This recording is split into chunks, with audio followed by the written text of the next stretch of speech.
Olá, amigo. Que bom que você voltou aqui no nosso programa Apocalipse, Medo ou Esperança. Existe uma bênção toda especial para quem estuda o livro de Apocalipse e você e sua família serão abençoados. Hoje vamos estudar coisas incríveis e teremos muitas respostas. Você merece entender as perguntas que inquietam tantas pessoas ao redor do mundo. Por exemplo, por que há tantas religiões?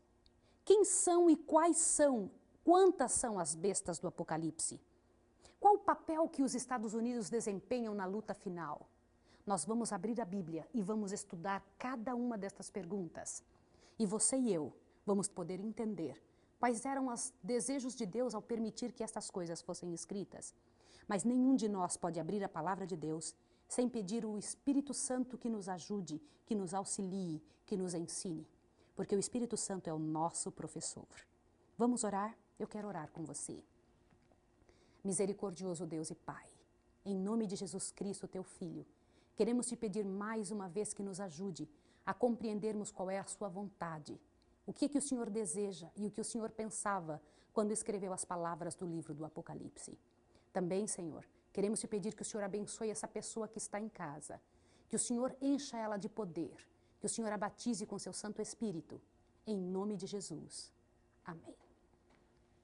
Você tem visto que no mundo existem guerras, dor, fome, miséria.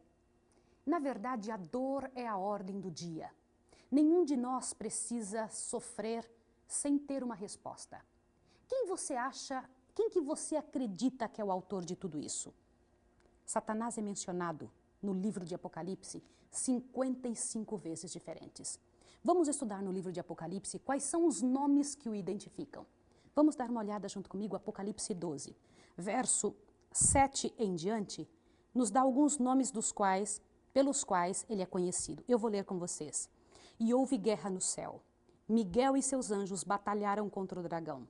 E o dragão e seus anjos batalharam. Mas não prevaleceram, nem mais se achou seu lugar nos céus. E foi precipitado o grande dragão, a antiga serpente que se chama Diabo e Satanás, que engana todo mundo. Quais são os nomes, então, que você compreendeu?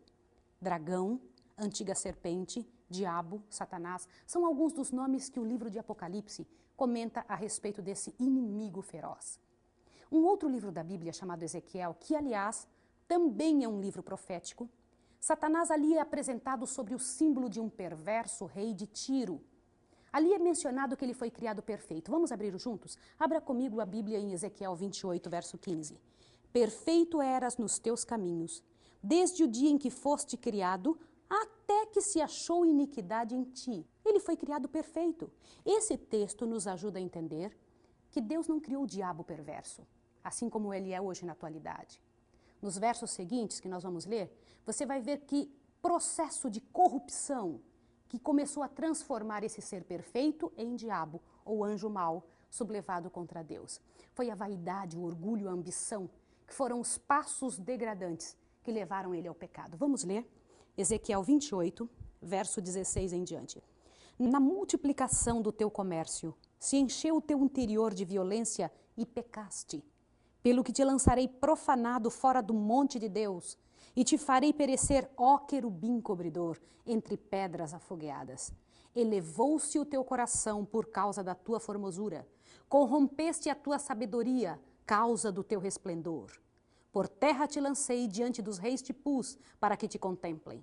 Pela multiplicação das tuas iniquidades, pela injustiça do teu comércio, profanastes os teus santuários. Foram passos degradantes que o levaram ao pecado. Aqui em Ezequiel 28, diz que todos esses passos fizeram dele o pai e o iniciador do erro, o pai da mentira e do pecado. Vai na sua Bíblia em São João 8. Lembre-se que São João, ele é o autor do livro de Apocalipse e também do Evangelho de João. São João 8, verso 44. Vós pertenceis ao vosso pai, o diabo. Quem está falando isso aqui é o próprio Jesus. Você precisa entender esse aspecto da situação. Olha o que diz. Vós pertenceis ao vosso pai, o diabo, e quereis executar o desejo dele. Ele foi homicida desde o princípio e não se firmou na verdade, pois não há verdade nele. Quando ele profere mentira, fala do que lhe é próprio, pois é mentiroso e pai da mentira. Eu quero que você perceba dois aspectos importantes que se destacam aqui. Dê uma paradinha para você ver.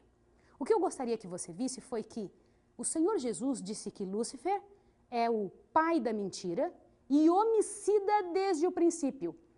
Onde na Bíblia você encontra algum tipo de orientação que nos descreve por que Lúcifer pecou desde o princípio? Se a Bíblia fala que Lúcifer pecou desde o princípio e diz que ele é homicida desde o princípio, em que lei você encontra a inscrição de que homicídio não se deve cometer? Não é na lei dos 10 mandamentos? O livro de Isaías destaca outra coisa interessante a respeito de Lúcifer. Abra sua Bíblia em Isaías 14, no verso 12 em diante. Como caíste do céu, ó estrela da manhã, filha da alva? Como foste lançado por terra, tu que debilitavas as nações? Por que a Bíblia fala que ele debilitava as nações? Que nações eram essas? E mais, tu dizias no teu coração, eu subirei ao céu, acima das estrelas de Deus exaltarei meu trono. Ele queria ser igual a Deus. No monte da congregação me assentarei e nas extremidades do norte. Olha, conforme nós formos estudando, você vai entender todos esses termos. O que significa extremidade do norte? Em que lugar é esse que Lúcifer tentava tanto estar e estabelecer seu trono ali? Diz mais, subirei acima das mais altas nuvens e serei semelhante ao Altíssimo. Nossa, que petulância! Lúcifer tentou ser semelhante ao Altíssimo. Ali então começou a grande rebelião cósmica, cujo grande conflito é revelado dentro do livro do Apocalipse. Mas como você sabe, miséria nunca anda sozinha. Lúcifer não ficou só na sua rebelião, ele arrastou uma grande quantidade de seres na sua rebelião contra Deus. O livro de Apocalipse explica quem foi. Abra sua Bíblia em Apocalipse 12, versos 7 a 9. E houve guerra no céu. Miguel e os seus anjos. Ele não estava sozinho? Batalharam contra o dragão e os seus anjos batalharam. Então, Miguel estava batalhando contra o dragão e seus anjos. O que isso te faz pensar? Várias vezes nós encontramos essa declaração na Bíblia. Quantos anjos caíram com Satanás? Aí mesmo em Apocalipse 12 te dá essa resposta. Apocalipse 12, verso 3 em diante. Disse, viu-se outro grande sinal no céu. Um dragão vermelho, que tinha 7 cabeças e 10 chifres, e sobre sua cabeça 7 diademas. Você deve estar se perguntando, ai Maísa, não entendi nada desses termos. Fique tranquilo, você vai entender. Daqui a pouco você vai entender por quê. Guarde na sua mente que dragão é Satanás. Veja o verso seguinte. A sua cauda levou após si a terça parte das estrelas do céu e as lançou por terra. Que tristeza. Ele conseguiu enganar até os anjos. Não se engane, meu amigo. Satanás é um ser de muito poder. O que significam estrelas? Essas estrelas aqui significam anjos. Como é que eu sei disso? Vai em Apocalipse 1, 20. Apocalipse capítulo 1, verso 20 diz o seguinte. O mistério das 7 estrelas que viste na minha mão direita e os 7 candeeiros de ouro é este. As 7 estrelas são os anjos das 7 igrejas. Estrelas em Apocalipse são anjos. Só para que você possa relembrar, para que nada fique escuro no nosso estudo. Animal, no Apocalipse, é reino. Águas, em Apocalipse, são povos. Um dia profético é igual a um ano. E estrelas são anjos. Você descobriu mais um termo hoje. E também quando a Bíblia fala em serpente, antigo dragão, está falando do diabo, de Satanás, aquele que nos odeia, aquele que odeia o Senhor Jesus Cristo. Existem alguns antecedentes que nos permitem dar a interpretação deste símbolo apocalíptico de que estrelas são anjos. Por exemplo, o livro de Jó. Vai lá para o livro de Jó. Ali ele usa aquele estilo de poesia profética e da poesia hebraica, onde explica a mesma informação que nós temos. No livro de Jó, você encontra essa informação. Vai avante um pouco para que você possa entender, onde dizia que todos os anjos rejubilavam e as estrelas cantavam juntas. É em Jó 38, verso 7. Vamos dar uma olhadinha junto comigo. Eu vou ler para você. Quando as estrelas da alva juntas alegremente cantavam e todos os filhos de Deus rejubilavam. O que é isso? Estrela você já sabe que são anjos. Quando foi que eles cantaram? Quando Deus estava criando a terra, os anjos cantaram de alegria. Estavam felizes porque o Pai estava criando irmãos. Em Judas 6, Judas é um pouquinho antes de Apocalipse, você encontra outra afirmação interessante do que é que está acontecendo e por que é que Deus permite que esses anjos fiquem vivos. Qual é a intenção de Deus? Judas 6. Você vê que o livro de Judas só tem um capítulo. Então, quando eu falo Judas 6, eu estou dizendo do versículo deste capítulo. Diz o seguinte: e aos anjos que não guardaram seu principado, mas deixaram a sua própria habitação, ele os tem reservado em prisões eternas na escuridão para o grande dia do juízo. Aqui em Judas é nos dito que Deus tem guardado esses anjos de indigna rebelião para o grande dia do juízo, o que confirma o fato de que eles foram expulsos do céu com Satanás. Mas, meus queridos, Satanás usou a serpente como instrumento. Mas que estratégia ele usou para que pudesse enganar e envolver o mundo e o ser humano nesse grande conflito? Em 2 Coríntios 11, verso 3, vá lá na sua Bíblia em 2 Coríntios, e você vai ver essa informação. 2 Coríntios, verso 3, quando você lê isso, você entende melhor quais são as armas dele. Mas temo que, assim como a serpente enganou a Eva com sua astúcia, assim também seja de algum modo ou de alguma sorte corrompidos os vossos entendimentos e se apartem da simplicidade que é em Cristo. O que você entendeu? Da mesma forma como a serpente enganou a Eva, com astúcia, com engano. E o interessante é que nós sabemos que Satanás pode até usar as Escrituras. Mas será que nossa batalha contra o mal e seu originador está perdida? Será que não existe saída alguma para nós? E nós vemos que alguém que é capaz de nos enganar? Abra sua Bíblia em 1 João 3,8. 1 João também foi escrito por João, escritor do Apocalipse. Fica lá pertinho de Apocalipse, quase no final. Encontre comigo 1 João, capítulo 3, verso 8. Olha que coisa interessante. Quem comete pecado é do diabo. Porque o diabo peca desde o princípio. Agora vem a frase mais importante. Para isso se manifestou o Filho de Deus, para destruir as obras do diabo. Como você se sente ao ouvir isso? Que o Filho do Homem se manifestou para destruir as obras do diabo. E eu louvo a Deus por essa oportunidade que nós temos e que você tem também, de fazer uso do poder e da força do Senhor Jesus Cristo para que a sua vida tenha mudança. Mas quais são os dois enganos mais sutis de Satanás, dos quais nós deveríamos ficar bem atentos? Volte para 2 Coríntios. Ele tem dois enganos muito sérios. 2 Coríntios 11, se você observar, você vai conseguir entender quais são os dois métodos com os quais ele consegue mais adeptos. 2 Coríntios 11, verso 14 e 15. Olhe bem, preste bem atenção nisso. E não é de admirar, pois o próprio Satanás se transforma em quê? O que diz a sua Bíblia? Em anjo de luz. Não é muito, pois a seus ministros se transformam em ministros de justiça. Meu amigo, eu quero lhe explicar algo agora. É muito importante o que eu preciso lhe dizer.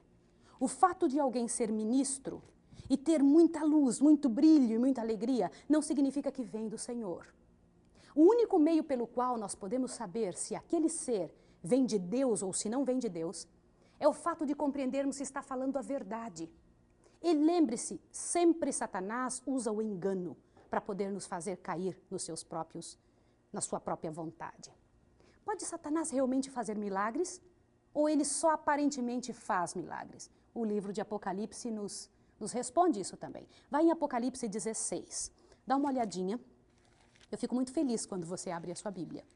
Toda vez que você abre a Bíblia, você entra em contato com a sabedoria eterna. Não permita que somente eu fale. Eu queria que você abrisse a sua Bíblia também, porque quando você ler na sua Bíblia, Isso vai fazer parte da sua mente, você vai conseguir ler com seus olhos, não somente ouvir como eu estou falando para você. E o mais importante também, lembre-se do nosso primeiro estudo. Você aprendeu que existe uma bênção para quem lê, para quem ouve e para quem guarda as palavras dessa profecia. Então vamos ler comigo. Apocalipse 16, verso 13. Diz o seguinte aqui. Então vi 3 espíritos imundos, semelhantes a rãs, saírem da boca do dragão, da boca da besta e da boca do falso profeta. São espíritos de demônios que operam sinais e vão ao encontro dos reis de todo o mundo, a fim de congregá-los para a batalha naquele grande dia do Deus Todo-Poderoso. O que você entendeu por isso? O que isso aconteceu no seu coração ao entender estas palavras? Você entendeu que Satanás realmente faz milagres? E faz milagres tão grandes a ponto de enganar os reis da terra? 2 Tessalonicenses 2, verso 9. 2 Tessalonicenses 2, verso 9. Diz o seguinte: a vinda deste iníquo é segundo a eficácia de Satanás, com todo o poder, sinais e prodígios do que mesmo? Da mentira. Da mentira. Mas Satanás tem conseguido obter êxito para tratar de enganar através desses milagres? O que você acha? Você acha que ele engana as pessoas ou realmente as pessoas sabem quem ele realmente é? Abra sua Bíblia em Mateus 24. Vamos ouvir as próprias palavras de Jesus. Mateus 24. Quando Jesus comentou isso, os discípulos estavam ao redor dele e os discípulos tinham perguntado: Senhor, quando vão acontecer as coisas para o final do mundo? Que sinais nós vamos ter do final do mundo? E Jesus, entre vários sinais, comentou este. Mateus 24, verso 24. Pois surgirão falsos cristos e falsos profetas, e farão tão grandes sinais e prodígios, que se possível for, enganaria até os escolhidos. Isso não te impressiona? Os sinais, os enganos seriam tão poderosos que aquelas pessoas, até as próprias escolhidas, estariam no meio das pessoas que poderiam ser enganadas. Este é o inimigo com o qual estamos batalhando. São Mateus 7, do 21 ao 23. Nem todo que me diz Senhor, Senhor, entrará no reino dos céus, mas aquele que faz a vontade de meu Pai. Isso não é sério? Continua. Muitos me dirão naquele dia: Senhor, Senhor, não profetizamos nós em teu nome? E em teu nome não expulsamos demônio, e em teu nome não fizemos tantas maravilhas. Veja bem, algumas pessoas usando o próprio nome de Jesus, e no entanto, não era o poder de Jesus que estava com elas. E você sabe por que é que Satanás é tão poderoso, tão capaz, tão sutil nos seus enganos e consegue tantas pessoas? Porque ele às vezes cita as Escrituras, isolando as Escrituras do seu contexto, como fez com Cristo nas tentações do deserto. Mas Jesus ali demonstrou o correto uso das Escrituras, que é a arma que nos dará vitória. Quando você souber usar corretamente as Escrituras, você vai conseguir, com a própria Bíblia, não ser enganado. Você sabe qual é o ser nessa terra que mais conhece a Bíblia? É ele mesmo, o inimigo. Ele sabe de cor, porque ele tem que entender as armas que ele está usando. Já no Antigo Testamento existe algo interessante que diz, algo impressionante que nós precisamos entender. Isso está escrito em Isaías 8, verso 20. Eu quero ler com você. Eu faço questão que você leia comigo Isaías 8, verso 20. Lembre-se, nós sempre ao estudarmos a Bíblia, temos que ver todas as informações do Novo Testamento no Velho Testamento também. Isaías 8, verso 20, diz a maneira correta de conseguir fazer entender se o que Lúcifer está falando está fora do contexto, embora usando a Bíblia, se está certo ou não. Veja bem, a lei é o testemunho. Se eles não falarem segundo esta palavra, nunca verão a alva. Meu querido, o que você acabou de entender? É muito sério saber o que diz a palavra de Deus. É muito importante você entender as coisas que estão escritas na palavra do Senhor. Porque se você compreender, se você entender todas essas verdades, o seu coração vai se encher. E também Deus tem como fazer você entender e lembrar cada palavra, para que quando Satanás venha com essas sutis enganos, faça com que seja ele repreendido das coisas que ele está dizendo a respeito da própria palavra. Mas contra quem Satanás está especialmente enfurecido nesses últimos tempos? Você sabia que ele odeia algumas pessoas? Quem são os seres que Satanás mais odeia? Apocalipse 12, abre a sua Bíblia. Isso eu faço questão que você compreenda. Porque essa informação encheu meu coração de esperança. Apocalipse 12, verso 17. Eu vou esperar você abrir na sua Bíblia. Você precisa compreender esse texto. Esse texto nos dá a informação. Quem são os filhos de Deus nessa terra? Apocalipse 12, verso 17 diz o seguinte: Então o dragão irou-se contra a mulher e foi fazer guerra aos demais filhos dela. Quem são os filhos da esposa de Cristo? Os que guardam os mandamentos de Deus e mantêm o testemunho de Jesus. O que foi que você entendeu? No último estudo, nós entendemos que nós temos que acreditar no Senhor Jesus Cristo, que Ele é o autor de nossa fé, Ele é o penhor da nossa salvação, Ele resolveu o problema do pecado em todos nós. Mas hoje você acabou de compreender algo muito sério. Você compreendeu que não basta crer no Senhor Jesus Cristo. É preciso guardar os mandamentos de Deus. Eu vou ler novamente com você. Olha o que diz Apocalipse 12, 17. Contra quem o inimigo está especialmente irado. Olhe bem. Então o dragão irou-se contra a mulher e foi fazer guerra aos demais filhos dela, os que guardam os mandamentos de Deus e mantêm o testemunho de Jesus. Isso não é significativo para você? Eu queria que você pensasse nisso durante toda a semana. Eu quero que você comece a imaginar. Essas coisas são capazes de abrir a sua mente. Eu sei que você está cheio de perguntas.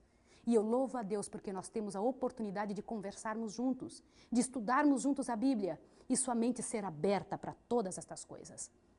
Mas de acordo com a revelação bíblica, como podem os seres humanos vencer a Satanás? Apocalipse 12, verso 11, diz o seguinte: Eles o venceram pelo sangue do Cordeiro e pela palavra do seu testemunho, e não amaram as suas vidas até a morte. Oh, meu querido, o sangue de Jesus é poderoso. É o único que é capaz de fazer com que Satanás seja vencido. E também aqui diz pelo testemunho que deram. Que testemunho é esse? Você não acha interessante que todo aquele que louva, que acredita, que confia e que diz acreditar no nome de Jesus, tenha que se parecer com ele? Como que Jesus vivia? Quais eram os atos de Jesus? Qual era o tipo de vida que ele desenvolveu e demonstrou nessa terra? Nosso grande segredo para vencer é nos apegarmos a Cristo, pois ele já venceu a Satanás nas tentações do deserto, na cruz do Calvário, e demonstrou sua vitória ressuscitando dos mortos. O diabo sabe que está perdido. Por isso ele se apresenta como um leão que ruge. Isso está escrito lá em 1 Pedro 5:8. E no final do milênio apocalíptico, será destruído no lago de fogo e enxofre. Queridos, que bom que é estudar a palavra de Deus, não é? Que bom que é saber que nossa luta contra o pecado não está vencida. Jesus Cristo venceu essa luta por nós. Nós temos o poder de Deus para nos ajudar a vencer. Eu louvo a Deus pelo privilégio de poder estudar com você, de estarmos juntos nesse momento tão especial. Mas uma pergunta ficou no ar, não é? Satanás é o pai da mentira. Satanás é o responsável por todos os males do nosso mundo.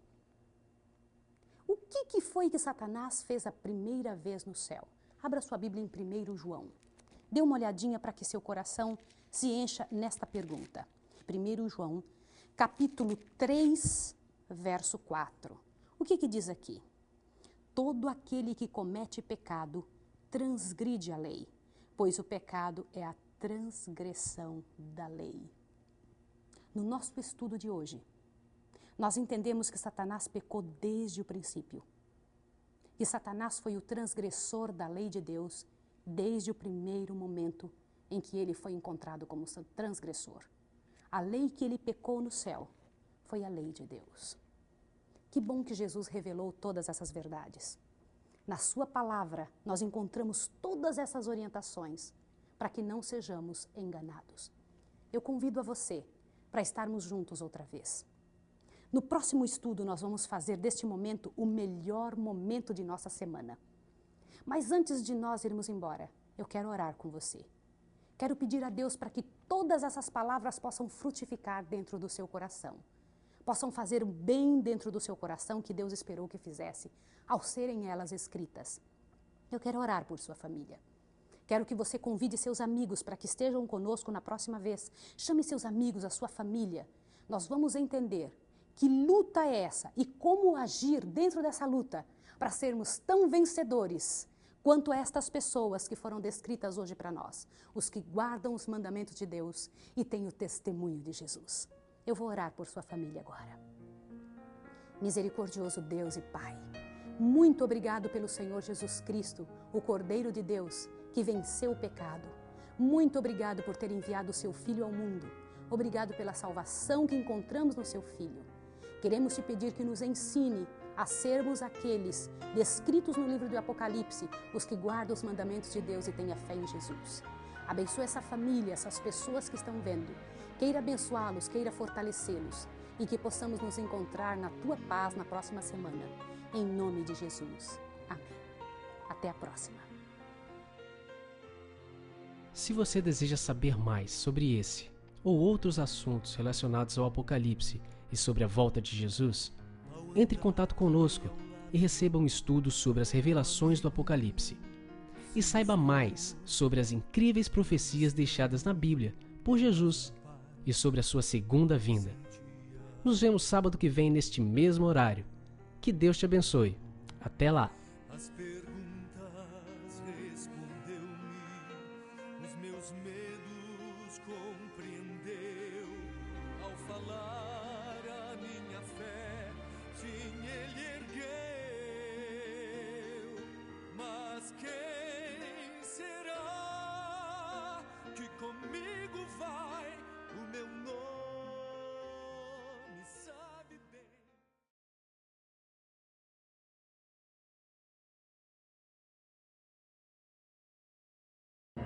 Ao andar com ele ao lado, como amigo se mostrou, não estranho.